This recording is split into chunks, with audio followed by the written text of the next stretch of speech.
On behalf of the Board of Trustees of Central European University, and as Provost and Academic Pro-Rector of the University, it is my privilege to convene the opening ceremony of Central European University's 21st academic year. The past two decades have been a time of excitement and change, marked by significant institutional growth, community engagement, and outstanding academic success.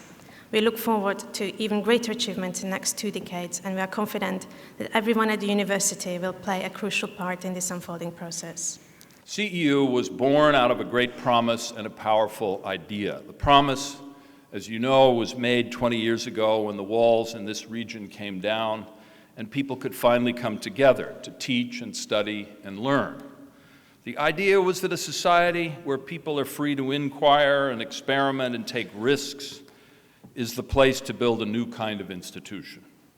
The founders of CEU, led by George Soros, had a vision of a university as an open society that would draw scholars from all over the region and eventually from all over the world. Today, CEU is that university, and you are its scholars. Our mission, of course, is the pursuit of truth, but truth, as we all know, is elusive and has many parts, some of them conflicting. Take, for example, the conflicting truths of history.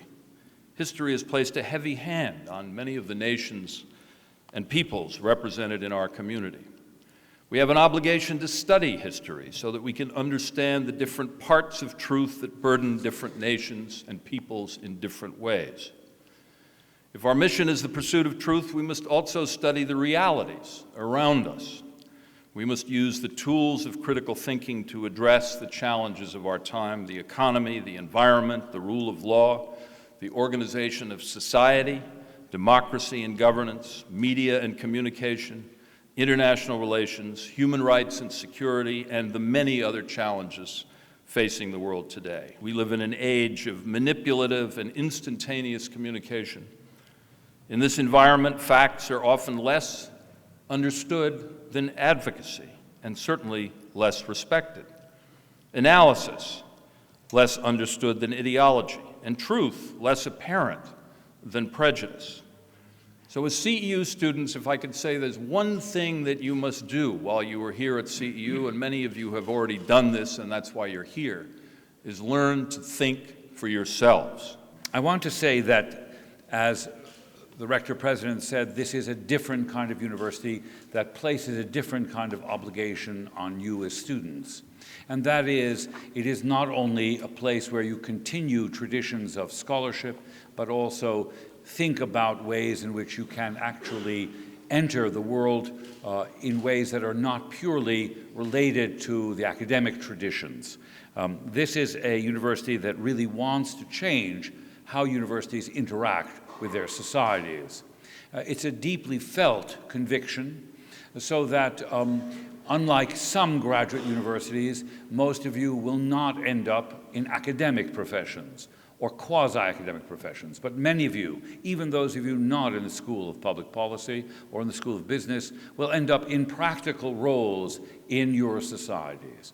And that would be something that would please the university and do honor to its foundation. 3 years ago, when I was accepted to CEU's Gender Studies doctoral program, I thought I was organized and smart. Those illusions are completely vanished now. Yet, along with my beautiful picture of myself, what also disappeared is my notion of the world as a random place, led by coincidence and impossible to comprehend. To those who are at this university for the first time, I can say this: CEU is not the name you simply add to your professional CV. It is not a school to get your diploma from, turn your back to, and never ask about it again. No matter at what stage in your life you are, this is not the place to finish your education. Whenever you come to this university, you will find a beginning.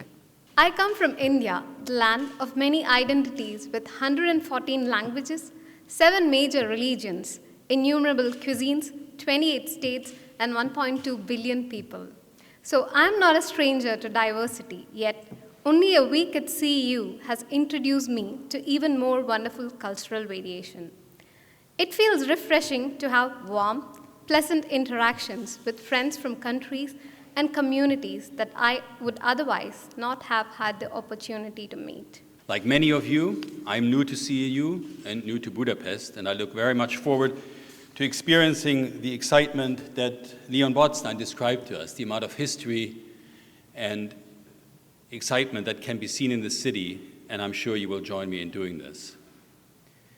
And in many ways, we could not have moved to CEU at a more decisive moment in time.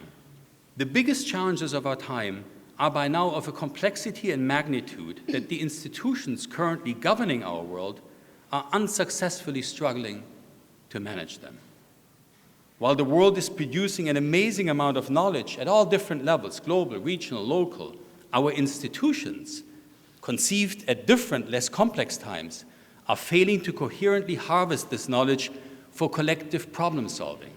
But make no mistake, nothing in the observations I presented to you is inevitable or inherently beyond human control. The new School of Public Policy and International Affairs at CEU starts off in the spirit of ambition, not despair.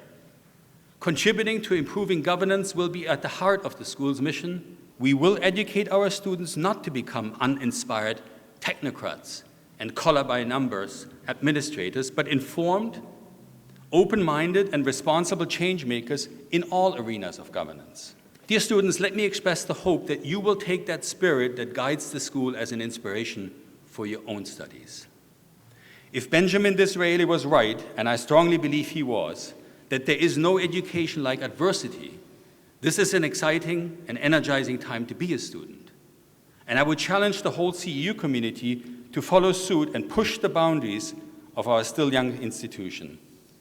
Let us not shy away from asking the big questions, from continuously challenging existing answers, and from shaping our collective global future. This is the first academic year following 2 decades of experiment, trial and error, of intellectual ambition and institutional achievement. In this sense, a new phase on an even higher plane has begun. Rooted in a history of local revolutions and change, CEU and its academic community has grown and is maturing determinedly into, as you are witnessing and have witnessed already, into a cosmopolitan, research-intensive university fostering intellectual engagement and critical research as, we hope, the cutting edge of international scholarship, applied to an ever-widening international horizon and to the constant rethinking of the foundations of our scientific creeds and orthodoxies and to the paths of our future. In this sense, and to close here and now, East now meets East, as East has always met West, in their intellectual curiosity and daring, and in their struggle against societies that are not quite open yet. And they meet now at Central European University. A very warm welcome.